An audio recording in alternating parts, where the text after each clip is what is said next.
가을의 시작을 알리는 9월입니다. 계절의 변화를 느끼는 여유 있는 9월을 라디오 서울이 함께합니다. 남가주 개솔린 평균 가격이 결국 $6를 넘었습니다. LA와 오렌지 카운티 개솔린 평균 가격이 $6를 넘어선 것은 지난해 10월 이후 거의 1년 만입니다. 국제유가는 $100를 넘어설 것으로 전망됩니다.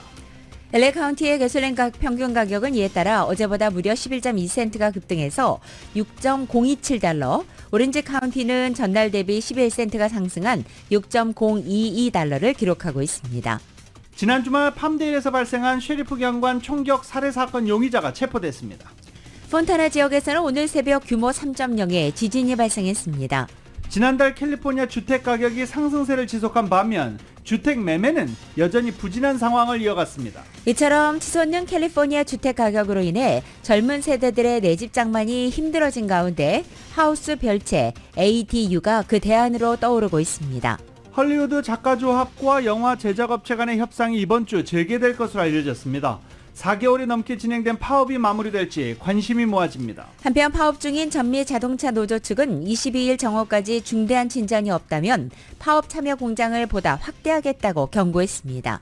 제닛 옐런 재무장관은 미국 경제가 경기 침체에 진입하고 있다는 징후는 없지만 연방정부 셧다운 사태가 발생하면 경제 모멘텀이 둔화할 위험이 있다고 말했습니다. 미국의 국가부채 규모가 사상 처음으로 $33조 돌파하면서 셧다운 경고음이 더욱 커지고 있습니다. 불안정한 나라 재정의 궤적을 강력히 보여주는 숫자라는 지적입니다. 바이든 대통령이 유엔 총회 연설과 그 계기에 이뤄지는 각종 정상 외교에서 유엔 안전보장이사회와 세계은행 등 국제개발은행 개혁 문제를 거론했습니다. 공화당 대선 후보 레이스에서 압도적인 선두를 달리고 있는 트럼프 전 대통령이 경선주자 제2차 토론에도 건너뛰고 대신 현재 파업을 하고 있는 자동차 대기업 노동자들을 면담할 것으로 알려졌습니다. 바이든 정부는 김정은 북한 국무위원장의 러시아 방문을 계기로 북러가 유엔 안전보장이사회 대북 제재 결의를 위반할 경우 책임을 묻는 방안에 대해 국제사회와 공조하겠다고 밝혔습니다. 중국과 러시아의 외교수장이 만나서 다음 달 시진핑 주석과 푸틴 대통령의 정상회담을 조율했습니다. 문재인 전 대통령이 단식 중 건강 악화로 병원으로 이송된 더불어민주당 이재명 대표를 찾아 단식 중단을 권유하고 격려했습니다. 이 대표는 세상이 망가지고 끝없이 나락으로 떨어져 단식할 수밖에 없다라고 말했습니다. 문재인 전 대통령은 또한 남북관계가 파탄났다면서 현 정부의 대북 정책을 강하게 비판했습니다. 그러나 국민의힘은 문재인 정권의 가짜 평화쇼가 북한의 위협을 키웠다고 반박했습니다. LA 다저스가 디트로이트와의 경기에서 8대3으로 승리했습니다. 현재 메이저리그에서는 LA 다저스와 애틀랜타 그리고 볼티모어와 템파베이가 플레이오프행을 확정지은 상태입니다. 항저우 아시안게임 축구 조별 예선에서 한국 대표팀이 쿠웨이트를 무려 9대0으로 대파하고 첫 승을 기록했습니다. 오늘 뉴욕 증시는 하락 출발하고 있습니다. 원달러 환율은 1328.5원으로 마감했습니다. 남가주 오늘 오전에 흐리지만 오후에는 맑아지겠고 LA 한인타운 낮 최고 기온은 76도로 예상됩니다. 이 시간 주요 뉴스는 하늘 위 호텔 세계 최대 항공기 아시아나항공 A380에서 차별화된 서비스를 만나보세요. 고국까지 편안하고 안전하게 모시는 아시아나항공 제공입니다. 여러분 안녕하십니까? 김윤정입니다. 안녕하십니까? 유지승입니다. 2023년 9월 19일 화요일 라디오 서울 모닝 뉴스 2부입니다. 오늘 아침에 무릎을 딱 치시는 분들 많으시죠? 아우 어제 넣을걸. 개솔린 가격 이야기입니다. 결국 $6를 넘어섰습니다. LA와 오렌지 카운티 평균 개솔린 가격이 이렇게 $6 넘어선 것은 작년 2022년 10월 중순 이후 처음입니다. 작년에도 굉장히 힘든 상황이 있었었죠. $6 넘어서면서 $7 넘는 건 아니냐라는 우려도 있었지만 다행히 $7 넘지는 않았었습니다. 근데 또다시 $6를 넘어섰는데 지금 상승폭을 보면 아직도 여러 가지 변수가 남아있어서 이번에는 $7까지 가는 것 아니냐라는 우려도 커지고 있습니다. 오늘 LA 카운티의 평균 개솔린 가격은 어제보다 무려 11.2센트가 급등한 갤런당 $6 2.7센트입니다. 6.027 이렇게 나오죠. $6 2.7센트입니다. 작년 10월 이후 처음으로 $6에 오른 것입니다. 오렌지 카운티 개솔린 평균 가격도 전날에 비해서 하루 만에 11센트가 상승한 갤런당 6달러 2.2센트를 나타냈습니다. LA 카운티 평균 가솔린 가격은 일주일 전보다 47센트, 한 달 전보다 69.8센트 상승한 상태입니다. 오렌지 카운티 평균 가솔린 가격도 일주일 전보다 48.4센트, 한 달 전보다 73.8센트가 상승한 상태입니다. 최근 이렇게 가솔린 가격이 급등하는 원인은 사우디아라비아와 러시아 감산에 더해 석유 수출기구 오펙 회원국인 리비아의 대홍수로 석유 수출 터미널 일시 폐쇄에 의한 공급 위축 등이 꼽히고 있습니다. 또 남가주 정유소 이슈로 인해서 재고가 감소하면서 가솔린 가격에 압박을 더하고 있는 것으로 설명되고 있습니다. 10월 말보다 저렴한 겨울용 혼합 가솔린 시장이 10월 말 유입되면 한층 더 안정세를 보일 수 있을 것으로 현재 기대가 되고 있습니다. 그러니까 앞으로 한두 달은 더 가솔린 때문에 힘든 상황이 이어질 것으로 예상됩니다. 캘리포니아 주정부가 이 메이저 석유업체들을 고소했습니다. 표면적으로는 환경 파괴 그리고 기후 위기를 들었지만 실상은 치솟는 가솔린 가격을 문제 삼아 에너지 업체 길들이기에 나선 것으로 분석되고 있습니다. 현재 LA 지역 가솔린 가격은 전국 평균보다 2달러 이상 높은 상태입니다. 캘리포니아 주정부가 지난 15일 샌프란시스코 고등법원에 메이저 석유업체에 대한 소송을 제기했고 이번 소송은 5개 업체인 BP, 쉐브론, 이 코토코 필립스와 엑선모빌 쉘, 여기에 이들 업체들을 대표하는 아메리칸 페트롤륨 인스티튜트까지 수십 년 동안 화석연료와 기후변화 상관계들을 의도적으로 숨겨왔다면서 책임을 묻는 내용을 담고 소송한 것입니다. 가주 당국은 석유 메이저 업체들의 은폐로 인해서 기후변화에 대한 대책 마련이 지연돼 수백억 달러의 복구 비용을 공공이 떠안게 됐다고 지적했습니다. 가주 정부는 이번 소송을 환경 문제에 대한 대응 차원을 넘어서 실질적인 피해 보상을 얻기 위해 진지한 자세로 임하고 있는 것으로 알려지고 있습니다. 다만 주정부의 이 같은 대응이 실질적으로 가솔린 가격 하락을 이끌어낼지는 미지수라는 진단입니다. 최근 가솔린 가격의 가파른 상승은 공급 요인이라기보다는 여름 휴가 시즌과 맞물려서 나타난 수요 폭발 때문이라는 분석이 많기 때문입니다. 특히 팬데믹 기간에 억눌렸던 여행 수요가 여름에 크게 늘어나면서 가솔린 가격을 끌어올린 것으로 분석되기 때문입니다. 가솔린 가격 상승은 다른 상품 가격 상승으로까지 번질 우려도 커지고 있습니다. 의류와 같은 제품의 원료일 뿐만 아니라 가스는 상품을 운송하기 위해서 필수적이기 때문에 유가가 오르면 그만큼 가솔린 가격이 상승하고 이와 함께 다른 제품의 가격이 올라가는 일은 자주 발생하고 있기 때문입니다. 지난달 캘리포니아 주택 가격이 상승세를 지속한 반면 주택 매매는 여전히 부진한 상황을 이어갔습니다. 정현호 기자가 보도합니다. 지난달 가주의 주택 가격은 전달인 7월보다 3.3%가 올랐고 지난해보다는 3%가 올랐습니다. 몰기지 이자율 상승과 주택 매물 부족이 원인으로 지목됐습니다. 지난달 가주의 단독주택 중간 가격은 85만 9,800달러로 집계됐습니다. LA 카운티의 경우 88만 2천 달러로 전달보다 3.6%가 올랐습니다. 오렌지 카운티의 주택 중간가는 131만 달러로 전달보다 0.8%가 올랐습니다. 샌디에고는 전달보다 3.2%가 오르면서 100만 달러대로 진입했습니다. 남가주에서 주택 가격이 가장 저렴한 곳은 샌버나디노 카운티로 주택 중간가가 49만 5천 달러를 기록했습니다. 가주에서 주택 가격이 가장 비싼 곳은 산 마테오 카운티와 산타클라라 카운티로 이 지역의 주택 중간가는 각각 195만 달러와 185만 달러로 나타났습니다. 반면 단독주택 매매는 저조했습니다. 가주의 단독주택 매매는 총 25만 4,740건으로 전달인 7월보다 5.3% 내려갔고 1년 전보다 19%가 하락했습니다. 주택 매매가 부진한 상황이지만 시장은 지난 2분기에 개선 조짐을 보이고 있다고 밝혔습니다. 앞으로 2, 3개월 내 몰기지 이자율이 차차 안정세를 보이기 시작하면서 주택시장의 수급도 탄력을 받을 것으로 내다봤습니다. 매물 부족으로 매물이 시장에 나오기 무섭게 바이어들로부터 오퍼를 받는 경우가 많은 것으로 나타났습니다. 지난달 주택이 시장에 나와 에스크로에 들어가기까지 소요되는 시간은 평균 18일로 지난해 이맘때보다 닷새나 단축됐습니다. 라디오 서울 뉴스 정현호입니다. 이렇게 캘리포니아에 치솟는 주택 가격으로 인해서 MZ세대들의 내집 장만이 힘들어지고 있는 가운데 이 별채인 ADU가 그 대안으로 떠오르고 있는 추세입니다. 이은 기자가 전해드립니다.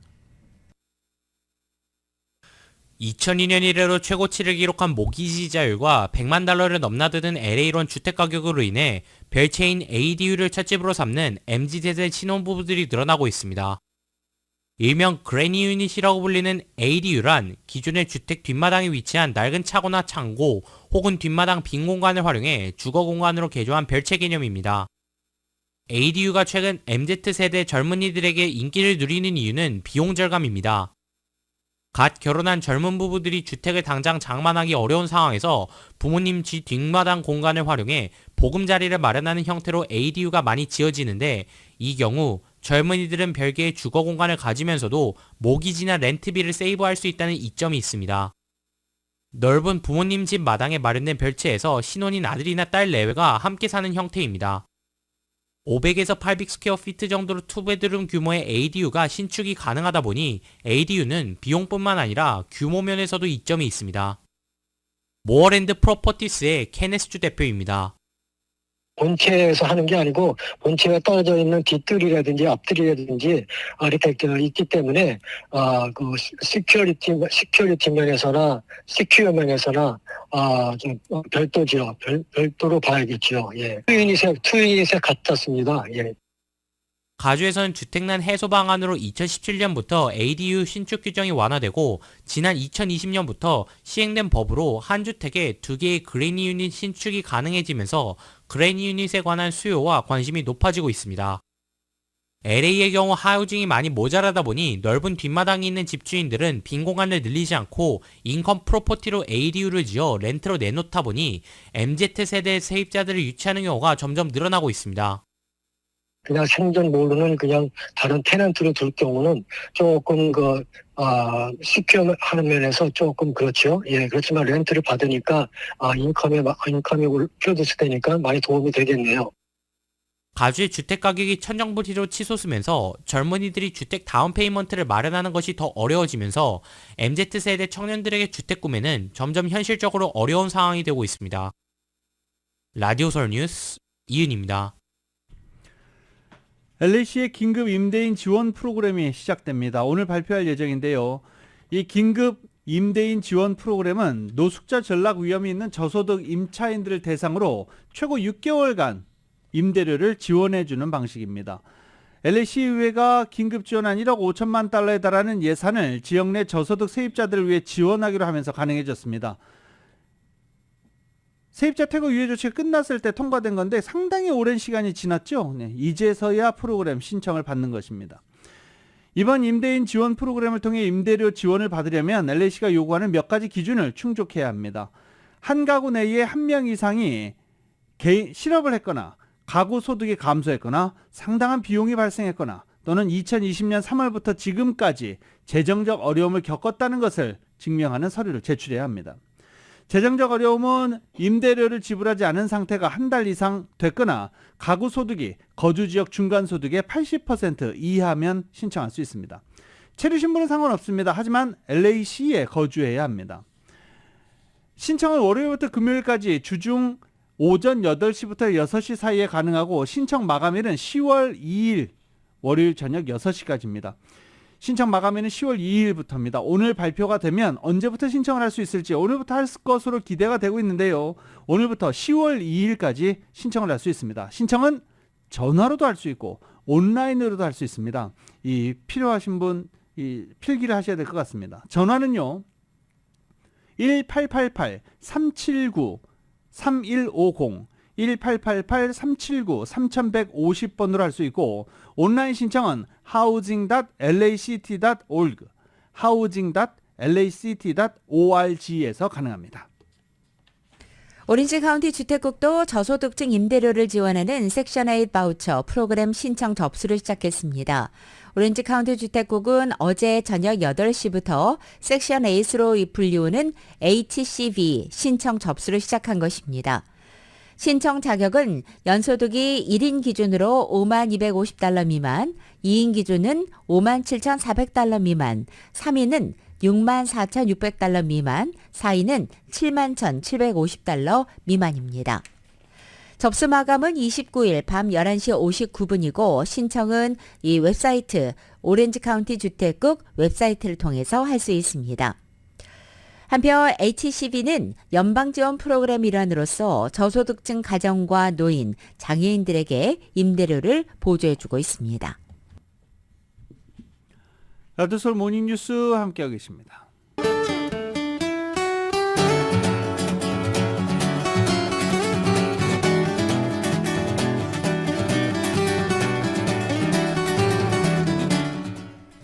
(9월 19일) 화요일 남가주의 날씨입니다. 오늘 아침 출근길도 남가주 지역 하늘 흐리게 시작하고 있습니다. 조금씩 거치면서 오늘 점심시간부터는 햇살이 비칠 것으로 전망됩니다. 오늘 낮 기온도 어제와 비슷하게 유지돼서 한낮 야외 활동도 쾌적하게 느껴지겠습니다. 밤 기온은 60도 내외로 다소 서늘한 기온 유지되고 있습니다.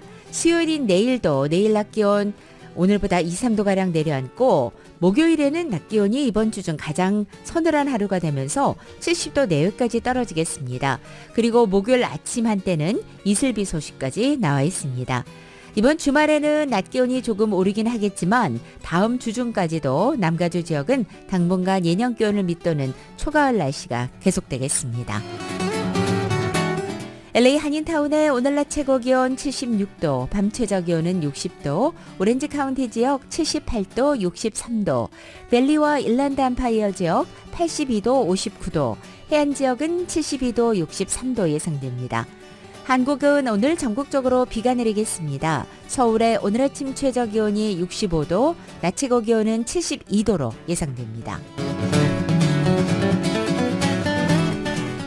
라디오 솔모닝 뉴스 2부 이 시간은 1250만 불, 교통사고 최고 보상, 교통사고 전문 천재 변호사 리차드 호프만, 총 20억 달러의 승소, 크고 작은 교통사고와 상해, 브라이언 타필라와 시질러, 삼성과 현대 등 400개 이상의 기업이 참여하는 제21차 세계 한인 비즈니스 대회, 또 하나의 새로운 문이 열렸습니다. 한인은행 최초로 라스베가스에 진출한 오픈뱅크 공동 제공입니다.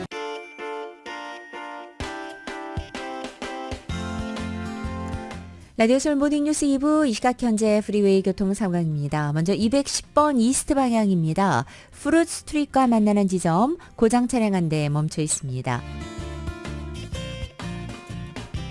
5번 사우스 방향 스타디움 웨이로 내리는 지점 이중 추돌 사고 있습니다. 101 웨스트 방향입니다. 카난 로드로 내리는 지점 슬로우 레인에 5중 추돌 사고 있습니다. 105번 웨스트 방향에서 605번과 만난 지점에는 히트앤런 사고 있습니다. 참고하시고 안전운전하시기 바랍니다.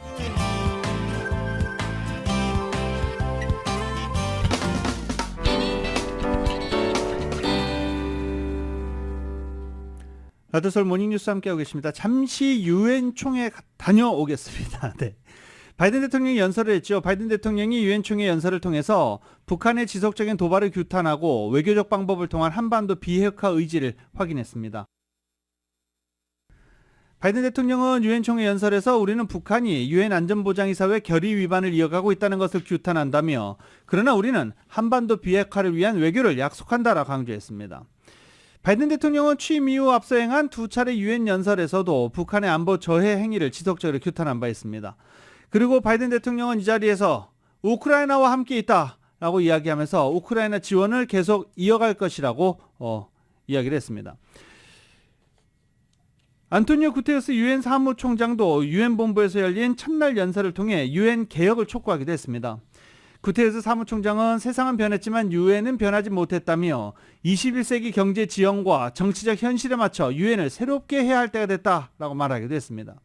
또 유엔 안전보장이사회를 현재 국제사회 상황에 맞춰 개혁해야 한다라고도 강조했습니다. 그러면서 유엔 개혁이 제대로 되지 않을 경우 분열이 심각할 것이다라고 경고했는데 그 분열이 지금 벌써 나타나는 것 아니냐라는 우려도 나오고 있습니다. 이렇게 오늘 개막한 이번 유엔 총회에는 중국과 러시아를 비롯한 상임이사국 정상들이 대부분 불참하면서 국제사회 분열만 더 부각될 것이라는 관측이 나왔습니다. 식물기구로 전락한 유엔 안보리를 보완하기 위해서 상임이사국 수를 늘리는 방안이 논의될 것으로도 보입니다. YTN의 보도입니다. 이번 유엔 총회에는 안보리 상임이사국 정상 가운데 조 바이든 미국 대통령만 모습을 드러낼 전망입니다. 전범 혐의를 받는 러시아 푸틴 대통령과 지난달 브릭스에서 개발도상국 의견을 충분히 들었다는 중국 시진핑 주석은 물론 프랑스, 영국 정상도 각자 일정을 이유로 불참을 알렸습니다. 유엔 사무총장은 최고 지도자 참석 여부가 총회 성공을 좌우하는 건 아니라며 다자외교 무용론을 반박했습니다. A multipolar world is emerging. And multipolarity can be a factor of equilibrium, but it can also lead to escalating tensions, fragmentation, and worse. So to bring our multipolar world together, 대신 우크라이나 젤렌스키 대통령이 유엔 총회에 처음으로 참석해 러시아의 침략 전쟁을 규탄하고 국제사회 지원을 호소할 예정입니다. 북한과 이란 등 러시아 공개 지지에 나선 국가들에 대한 비판도 제기될 전망입니다. 북한은 이번 유엔 총회에 5년 연속 대표단을 파견하지 않는 것으로 확인됐습니다. 북한 연설 순서는 총회 마지막 날인 26일 오전 10번째로 김성 유엔 대사가 발언할 것으로 보입니다.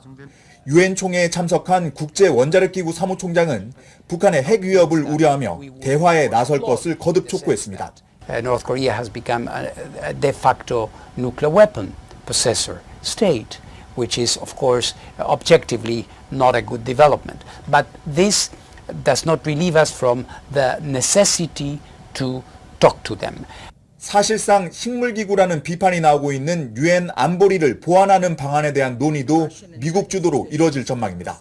백악관은 유엔 안보리가 더 광범위해야 한다며 상임이사국에 일본, 인도, 독일 등 대여섯 개 나라를 추가해 중국, 러시아 영향력을 축소하는 구상을 내놓은 것으로 알려졌습니다. 워싱턴에서 YTN 권준기입니다.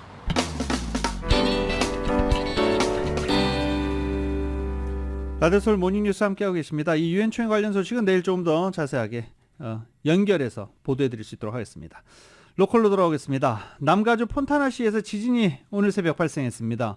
오늘 새벽 2시 45분 폰타나 지역에서 규모 3.0의 지진이 발생했습니다. LA시 기준으로 동쪽에 위치했는데 LA시에서 약 한 50마일 정도 떨어져 있죠. 이번 지진으로 인한 피해는 보고되지 않았고 LA에서도 진동을 느끼신 분은 많지 않습니다. LA 카운티에서 한인들이 스스로 목숨을 끊는 사건들이 이어지고 있습니다. 올 들어서 모두 17명의 한인이 자살한 것으로 나타났는데 중장년층뿐만 아니라 젊은 사망자도 나오고 있어서 안타까움을 더하고 있습니다. 이번에 공개된 자료에서 LA 카운티 검시국의 이름을 기반으로 분석한 결과입니다. 가장 최근 사건은 이달 11일 발생했고 20살 한인 김모 씨가 파사데나 지역 한 공원에서 외상을 입은 채 사망했습니다. 현재 자살 동기는 파악되지 않고 있습니다. 지난 7월에는 51세 박모 씨가 주택에서 또 40세 김모 씨가 사업자 화장실에서 각각 목을 매 자살했고 지난 6월에는 32세 남모 씨가 병원에서 아질산나트륨 과다 복용으로 그리고 57세 최모 씨는 주택에서 총기로 목숨을 끊은 사건 등이 이어졌습니다. 또 지난 4월에는 34세 안모 씨가 주택에서 질식으로 54세 김모 씨가 병원에서 약물 중독으로 26세 정모 씨는 주택에서 질식사로 사망했고 52세 이모 씨는 바다에서 익사한 채 발견된 사건도 있었습니다. 현재 전문가들은 바쁜 이민 생활 속에서 평소 신체 건강뿐만 아니라 정신 건강에도 각별한 주의를 기울여야 한다고 강조하면서 정신 건강에 이상이 있다면 반드시 전문기관의 도움을 받으라고 적극 권하고 있습니다. 현재 LA 카운티의 정신건강국 한라인과 DDOC 자살 예방센터 그리고 한인 가정상담소와 이웃케어 클리닉, 한인타운 청소년회관, 전국 자살방지 한라인 등으로 연락하면 정신건강 상담 서비스를 받을 수 있습니다. 직장에서 해고를 당해야 받을 수 있는 실업수당을 직원이 받을 수 있게 하려는 마음에서 퇴직한 사유를 사직이 아닌 해고 라고 허위 답변할 경우 실업수당 허위 신청으로 업주 역시 벌금뿐 아니라 징역형까지 선고받을 수 있어 주의가 요망됩니다. 해고뿐만이 아니죠. 뭐 정당한 사유, 회사와 마음이 안 맞아서 퇴사를 하게 된 경우에도 실업수당 신청할 수 있습니다. 근데 은퇴했을 경우 아니면 다른 데로 회사를 옮겼을 경우 이런 상황이 발생할 수 있습니다. 김혜원 노동법 변호사는 캘리포니아 고용개발국 EDD는 직원이 실업수당을 신청하면 업주에게 확인을 한다라며 한인 업주들이 스스로 그만둔 직원이 실업수당을 받을 수 있도록 도와주기 위해서 EDD에 해고했다고 기재하는 경우가 있는데 이는 불법 행위다라고 강조했습니다. 특히 EDD는 위증, 음모, 유형을 면밀히 검토하는데 사직한 직원에 대한 고용주가 해고라고 거짓 정보를 제공할 경우 위증죄에 해당한다는 것입니다. 한인들을 포함한 이민자 커뮤니티를 대상으로 영주권을 미끼로 돈을 받은 뒤 나몰라라 하거나 이민 단속 요원이나 또는 변호사까지 사칭해 돈을 요구하는 등의 이민 사기 범죄가 최근에도 기승을 부리고 있다고 LA타임즈가 보도했습니다. 이민 변호사를 사칭해서 영주권이나 워킹 퍼밋을 받게 해준다고 속여서 돈을 요구하거나 이민세관 단속국 ICE 요원이라고 접근해 돈을 주지 않으면 체포하겠거나 추방시키겠다는 사기범들의 기승을 부리고 있다는 것입니다. 또 지역번호 800으로 시작하는 번호로 전화를 걸어와서 연방이민서비스국 또는 ICE 요원이라고 밝히고 돈을 요구하는 수법도 이용되고 있습니다. 이들은 전화나 문자로 요구한 금액을 알려주는 것으로 전송하지 않으면 이 체포해서 추방 절차에 넘길 것이라고 협박하고 있다는 것입니다. 전문가들은 이민 사기를 피하기 위해서는 비영리 단체에서 제공하는 무료 이민 법률 상담 서비스를 이용하면 도움이 된다고 조언했습니다. 실제로 한인사회에서는 LA 총영사관과 남가주 한인변호사협회 그리고 한인가정상담소까지 정기적으로 무료 이민 법률 상담 서비스를 제공하고 있습니다. 유학생과 주재원 등 해외에 체류하다 귀국하는 경우 앞으로 한국 입국 당일부터 건강보험 정지가 풀립니다. 한국 정부가 국외 체류로 정지된 건강보험 급여를 한국 입국 당일 해지할 수 있도록 개선하는 조치를 취했습니다. 한국국민건강보험법에 따르면 국외에 체류하면 보험급여가 정지되는데 그동안은 입국 당일 진료가 필요한 경우 건보공단에 여권 등 입국 서류를 제출하고 방문이나 유선을 통해 급여 정지 해제 신고를 해야 병원 진료를 받을 수 있는 불편이 있었습니다. 하지만 지난 18일 국민건강보험공단은 이런 가입자 불편을 해소하기 위해 휴대폰 애플리케이션이나 홈페이지에 직접 신고할 수 있도록 서비스를 개선했다고 밝혔습니다. LA 총영사관이 미국 해병의 집에서 지난 15일 캘리포니아주 남부에 있는 미 해병 1사단 캠프 펜들턴을 통해 제73주년 인천 상륙작전 기념식을 개최했다고 어제 밝혔습니다. 이 자리에는 브래드포드 거링 미 해병대 1군 단장과 벤저맨 왓슨 1사단장 등 해병대 현역 장병들과 예비역들이 참석해서 한국전 참전용사들의 희생과 그 공적에 경의를 표했습니다. 김영환 LA 총영사는 인천 상륙작전은 미 해병대에서 가장 오래전에 창설되고 큰 규모를 자랑하는 해병 1사단의 불굴의 의지를 보여줬던 기념비적인 작전이었다면서 한국과 미국 양국 젊은 용사들의 업적은 영원히 대한민국 국민 가슴속에 남아 있을 것이라고 말했습니다. 시카고시가 절도로 인해서 대형 소매업체가 절도 때문에 못 살겠다라면서 철수하면서 식품 사막이 된 저소득층 밀집 지역에 시정부 예산으로 운영하는 식료품점을 설치할 방침이라서 논란이 일고 있습니다. 이 식품에 대한 공평한 접근을 보장하기 위해 식료품점의 설립을 고려 중이다라고 시카고시가 밝힌 것인데요. 이에 대해 반응이 엇갈리고 있습니다. 식품 사막화 현상 해소에 도움이 될 것이다 라고 기대하고 있는 반면 대형 소매업체와 식료품 전문업체들이 만성적인 범죄를 감당하지 못해 철수했는데 또 들어오면 어떡하겠느냐. 절도 행각을 단속하고 범죄자를 먼저 처리해라 좀 제발 이런 목소리가 나오고 있습니다. 일부 주민은 이런 시카고 존슨 시장의 구상을 공산주의적 발상이라고 비난하면서 관영 식료품점은 지속 불가능할 뿐만이 아니라 노골적인 특혜다라고 주장하기도 했습니다. 한 살배기가 마약에 노출돼 사망한 뉴욕 어린이집에서 수천 달러 상당의 마약 뭉치가 나왔습니다. AP통신은 법원의 기록을 인용해 마약성 진통제인 오피오이드 과다 복용으로 1살 남아가 사망한 어린이집에서 오피오이드 계열인 펜타닐 뭉치가 발견됐다고 어제 보도한 것입니다. 뉴욕 브롱스의 한 아파트에 위치한 이 어린이집에서 지난 15일 1살 된 남아가 약물 과다 복용 증세로 숨진 바 있습니다. 다른 3명의 아이는 병원에서 치료를 받고 있고 이 아이들도 오피오이드 계열의 펜타닐 양성 반응을 보였습니다.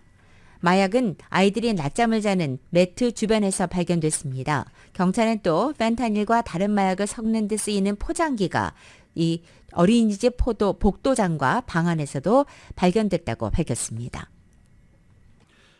플로리다에 있는 디즈니 월드가 어제 일시 폐쇄됐습니다. 폐쇄된 이유 있습니다. 곰이 갑자기 나타났어요. 네. 플로리다주에 있는 디즈니 월드 매직 킹덤 파크 구역에 암컷 흑곰 한 마리가 출현해 플로리다주 산하 어류 및 야생보호위원회가 나타나 출동해서 2시 45분 흑곰을 포획할 때까지 디즈니월드 구역 내 놀이기구 약 12개가 일시 폐쇄되는 등 조치가 취해졌습니다. 이 곰 포획 과정에서 곰이 나타난 이후 인명피해는 발생하지 않았습니다. 그리고 모든 게 정상적으로 이용이 가능한데 디즈니 이야기 나왔으니까 디즈니 소식 하나 더 전해드릴까요? 디즈니 컴퍼니가 향후 10년간 디즈니월드 디즈니랜드에 테마파크 크루즈 사업에 약 600억 달러를 투자하겠다라고 밝혔습니다. 앞으로 10년간에 걸쳐서 600억 달러를 투자하겠다라고 밝혔습니다. 회사는 신중하고 균형 잡힌 방식으로 자본을 배분한다는 원칙을 견지하고 강력한 수익을 창출할 것으로 예상되는 프로젝트에 우선순위를 두고 국내외 놀이공원, 크루즈 라인의 수용 능력을 확대하는 데 투자할 것이다 라고 설명했습니다. 뱅크 오브 홉이 LA 카운티 은행 중에 자산 순위 5위를 차지했습니다. 어제자 LA 비즈니스 저널이 LA 카운티에 본점을 두고 있는 은행들의 올 2분기 자산 규모를 토대로 순위를 매긴 결과 뱅크 오브 홉이 5위를 차지한 것입니다. 이어서 한미은행이 자산 순위 8위에 랭크됐고 PCB뱅크는 15위, 오픈뱅크는 16위, 그리고 CBB뱅크가 17위에 랭크됐습니다. LA 카운티 자산 순위 1위 은행은 시티 내셔널 뱅크입니다. 라디오솔 모닝뉴스 함께하고 계십니다.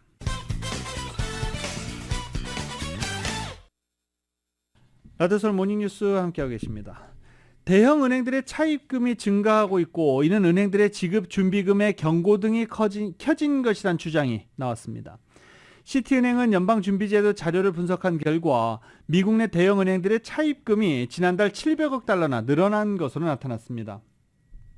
동시에 은행의 유동성 공급하는 연방주택대출은행의 총 부채도 1조 2,450억 달러에서 1조 2,490억 달러로 약 40억 달러가 증가했습니다. 연준이 18개월 전 금리 인상을 시작한 이후 예금자들은 규모와 관계없이 모든 은행에서 예금을 인출해 고수익을 제공하는 대체 금융상품으로 옮겨간 탓으로 지금 해석되고 있습니다. 최근 미국에서 경기 연착륙에 대한 기대가 높아지고 있지만 이 같은 낙관론은 과도한 희망에 불과할 수 있다는 지적이 나왔습니다. 월스트리트저널은 어제 실업률의 급격한 상승이라 경기 침체 없이 물가 상승률을 2%대로 둔화하는 연착륙을 달성하기 위해서는 최소한 4가지 전제 조건이 충족돼야 한다고 보도한 것입니다.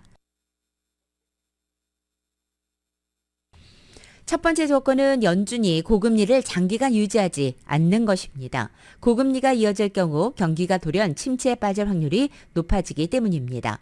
두 번째 조건은 경제가 과열하지 않는 것입니다. 미국의 소비와 경제활동은 잠시 위축 조짐을 보였지만 코로나 사태 기간 가구의 저축과 정부의 보조금에 힘입어서 다시 활발해졌습니다. 이 같은 상황이 이어진다면 연준이 과열된 경기를 식히기 위해서 금리를 올릴 수밖에 없다는 설명입니다. 세 번째 조건은 에너지 가격의 급등을 막는 것입니다. 월스트리트저널은 지난 1990년과 2008년에도 연준의 금리 인하 후 에너지 가격 급등이 경기 경착륙을 불렀다고 보도했습니다. 마지막 조건은 역시 금융시장의 안정입니다. 지정학적 분쟁 같은 예상치 못한 상황이 발생해서 금융시장에 혼란이 발생할 경우 연착륙 목표 달성은 불가능해진다는 설명입니다. 이 같은 다양한 조건을 채우는 것은 현명한 정책 결정뿐만 아니라 현재 운까지 필요하다는 것이 경제 전문가들의 지적입니다. 국가부채 규모가 사상 처음으로 33조 달러를 돌파하면서 셧다운 경고음이 더 커지고 있습니다. 재무부는 정부 대차대조표 현황이 담긴 1일 보고서를 통해 미국 국가부채가 역사상 처음으로 33조 달러를 넘어섰다고 발표했습니다. 이 수치는 미국 정가가 내년도 예산안을 두고 갈등을 빚는 가운데 공개돼 셧다운 위기를 고조시킬 것이라는 전망이 나왔습니다. 뉴욕타임즈는 연방정부 지출을 둘러싼 싸움으로 워싱턴이 셧다운 가능성에 직면해 있다며 이럴 때 국가 부채가 33조 달러를 돌파했다는 소식은 불안정한 나라 재정의 궤적을 강력히 보여주는 것이라고 지적했습니다.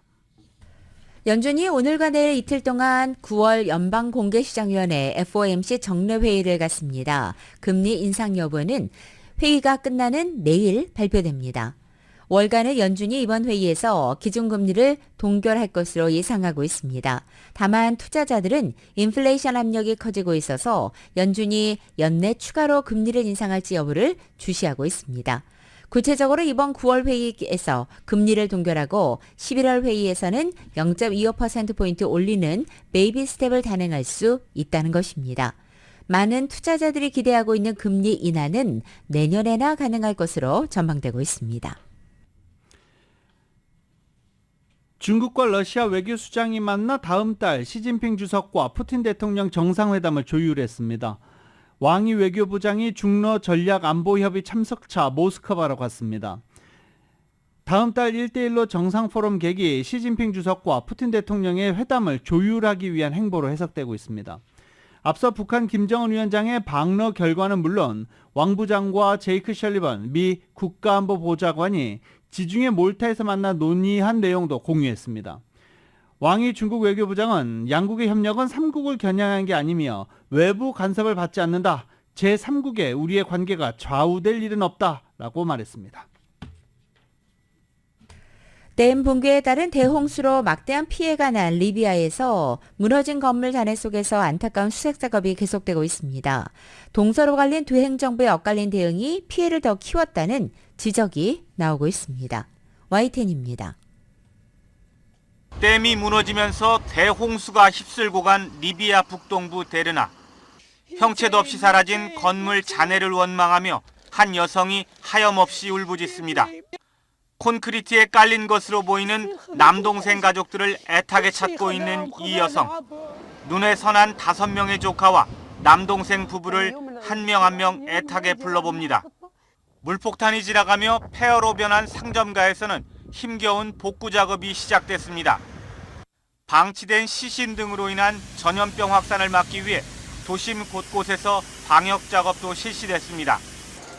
유엔은 현지 적신월사 자료를 기반으로 사망자가 10,000명이 넘는다고 발표했다.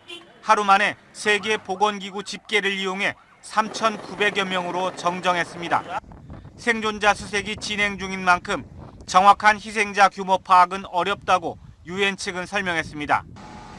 막대한 인명과 재산 피해는 동서로 분열된 리비아 내정 혼란과 두 행정부의 엇갈린 대응으로 더욱 커졌다는 지적이 나오고 있습니다.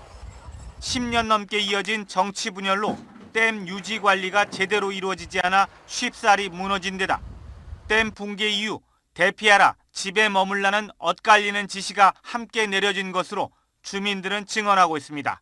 YTN 황보현입니다. 미국이 자랑하는 록히드 마틴의 제5세대 스텔스 전투기 비행 도중 실종되는 이런 어처구니 없는 사태가 발생했습니다. 그런데 실종 하루 만에 잔해 일부가 발견되면서 행방불명 사태는 일단락됐지만 수천억 달러에 달하는 전투기가 분실될 수 있다는 점에서 미국 당국의 대응을 조롱하는 댓글이 현재 폭주하고 있는 상태입니다. 라디오솔 모닝뉴스 함께하고 계십니다.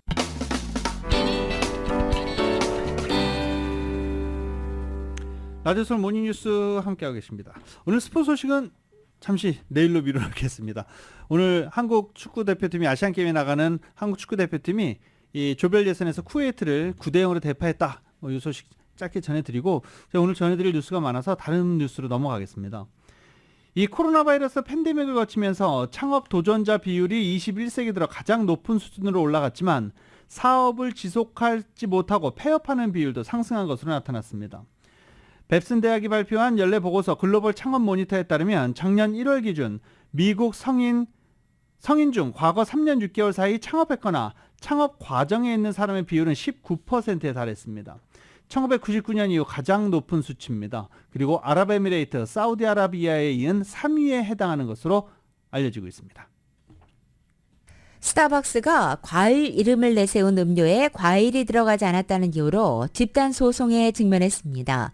뉴욕 남부지방법원은 어제 합리적 소비자 대부분이 음료에 실제 과일이 포함됐다고 생각할 것이라면서 스타벅스의 소송 기각 요청을 받아들이지 않은 것입니다.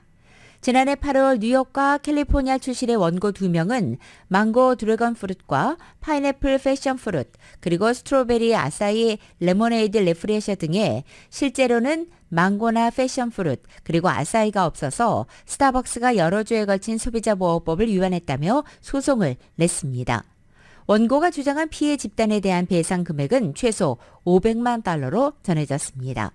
이에 스타벅스는 소송이 기각돼야 한다면서 해당 제품명은 음료 성분이 아닌 맛을 설명한 것이라고 주장했고 또 이와 관련한 소비자 의문은 매장 직원을 통해 충분히 해소될 수 있었다라고 설명했습니다. 하지만 담당 판사는 일부 스타벅스 음료명이 성분 이름을 따서 지어졌다는 점을 고려할 때 소비자가 해당 과일 음료에도 과일이 포함됐다 생각할 수 있다고 판단했습니다. 다만 판사는 스타벅스가 소비자를 속이려 하거나 부당이득을 취하려 한 것은 아니라고 봤습니다. 애플이 아이폰 최신 운영체제를 공식 배포한다라고 밝혔습니다. 애플은 매년 새로운 아이폰 시리즈 출시와 함께 업그레이드된 최신 iOS를 배포해 오고 있죠. 아이폰 15 시리즈를 지난 10일 공개했고 사전 주문 접수에 들어간 상태입니다.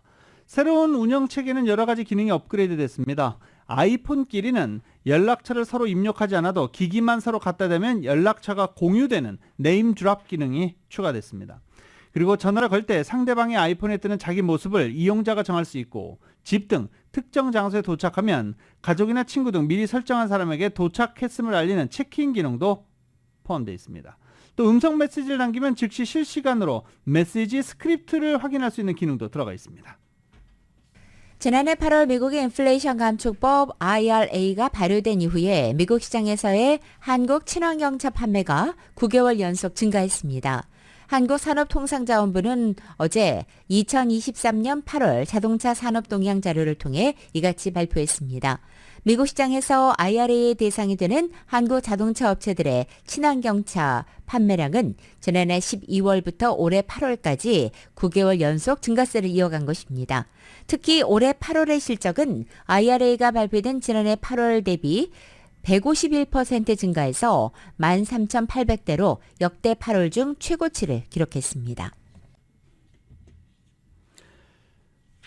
포드, 제너럴모터스, 스텔란티스 등 3대 자동차 제조사를 대상으로 파업 중인 전미 자동차 노조가 22일 정오까지 중대한 진전이 없을 경우 파업 참여 공장을 확대시키겠다라고 경고했습니다. 22일이면 금요일입니다. 오늘 금요일까지 확실한 중대한 진전이 없으면 파업 참여 공장을 확대시키겠다라고 경고한 겁니다.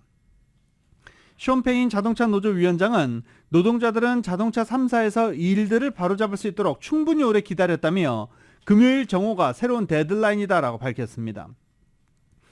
15일 파업 돌입 후 일주일이 지나는 시점에 파업 공장 숫자를 늘리겠다는 것입니다. 조합원 14만 6천 명 가운데 9% 정도인 12,000여 명이 현재 파업에 들어간 상태입니다. 노조 측이 구체적인 요구사항에 대해서 말을 아끼고 있지만 사측에 따르면 노조는 인플레이션 등의 이유로 향후 4년간 임금 40% 인상을 요구한 상태입니다. 공화당 대선 후보 레이스에서 압도적인 선두를 달리고 있는 도널드 트럼프 전 대통령이 경선주자 2차 토론회도 건너뛰고 현재 파업을 진행하고 있는 자동차 대기업 노동자들을 면담합니다. 트럼프 전 대통령이 오는 27일에 열리는 공화당 대선 후보 토론회에 불참하는 대신에 격전지 가운데 하나인 미시간주를 방문해서 파업 노동자들을 면담할 예정이라는 것입니다. 트럼프 전 대통령은 지난달 21일 공화당 대선 후보 경선 토론회 보이콧을 공식 선언했고 이틀 뒤 위스콘신주 밀워키에서 열린 1차 토론회에 불참한 데 이어서 이번 2차 행사도 생략하게 되는 것입니다. 따라서 트럼프 전 대통령을 뺀 다른 공화당 주자들은 2차 토론회 당일 캘리포니아주 시미밸리 로널드 레이건 대통령 도서관에 모이게 되지만 트럼프 전 대통령은 미시간주에서 TV 방송 황금 시간대에 맞춰 현지 유세를 진행할 예정입니다. 이 트럼프 전 대통령의 미시간주 방문과 파업 노동자 면담은 바로 쇠락한 공업지대인 러스트벨트 표밭을 공략하겠다는 의도로 풀이됩니다. 정치인들이 지난 2021년 1월 6일 의회 폭동 이후 신변의 위험을 느끼면서 경호에 쓰는 돈이 크게 늘어났다고 워싱턴 포스트가 보도했습니다. 상하원 출마자들이 연방선거관리위원회에 제출한 선거비용 자료를 분석한 결과 2022년 선거 때 경호에 쓴 비용이 2020년 대비 500% 5배 이상 늘었다는 겁니다. 상하원 출마자들의 경호 비용은 2020년 130만 달러였는데 2022년에는 800만 달러에 육박한다는 것입니다.